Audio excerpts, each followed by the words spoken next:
Welcome to Dan's Odyssey. I'm Dan, and this is Devlog 3. Or, kind of. See, I recently deemed my project ruined. Let me explain.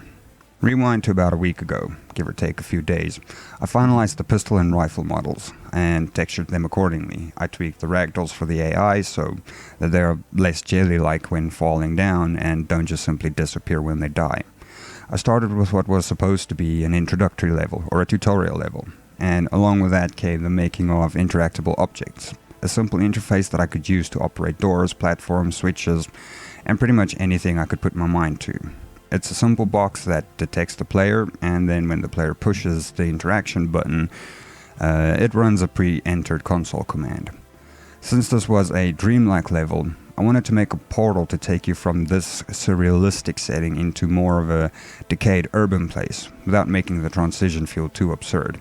The intention was to use the urban place to introduce combat and weapon mechanics. Then came the idea of adding a new weapon. I thought, how cool would it be to have a bow?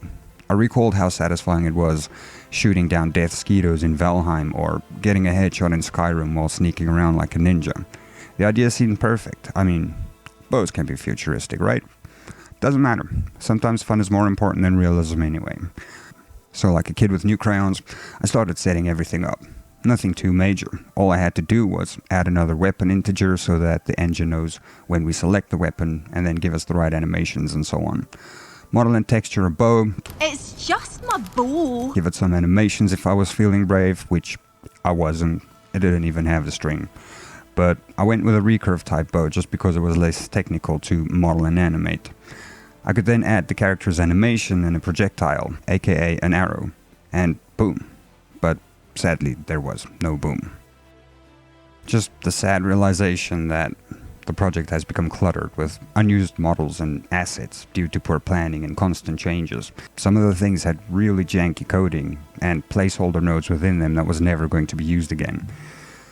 The final nail in the coffin was when I realized the animations were not quote-unquote lining up. For example, changing from one animation to the next made the character lean slightly sideways for a split second. The sword attack animations looked like the character has lost all motivation and was trying to swat a fly to death. I knew the project could be better, but sadly, starting a new project was going to be a lot easier and more efficient than trying to fix the current one. So, I gathered supplies for the night and I started again. I made a list of all the animations I'm going to need before I started setting them up, since this was the most frustrating part of the previous project. I had to figure out a way to make them easier to work with. Nothing kills immersion like janky, jittery animations. They don't have to be amazingly good even, it's just if your character looks like it's getting a leg cramp every time you change a weapon, it's probably worth looking into. With the animations lined up, I reworked how the animation system works. Each state or weapon now has its own set of animations for the upper and lower body, for when you're aiming and walking around freely. This allows for more fluent looking motion. I spent the extra time tweaking hand placement on some of the weapons and some of the leg movement. And though it still needs a little bit of work, it all started coming together a lot better. The sword animations look better. The hips didn't look like they were dislocating when walking and aiming your weapon at the same time. And above all, this would allow me to add an endless amount of weapons or animations without having to worry about making those animations work with the others or the older ones, since every animation set or weapon had its own. I spent hours upon hours redoing the project, taking the time to keep everything clean and organized. Was it worth it in the end? 100%.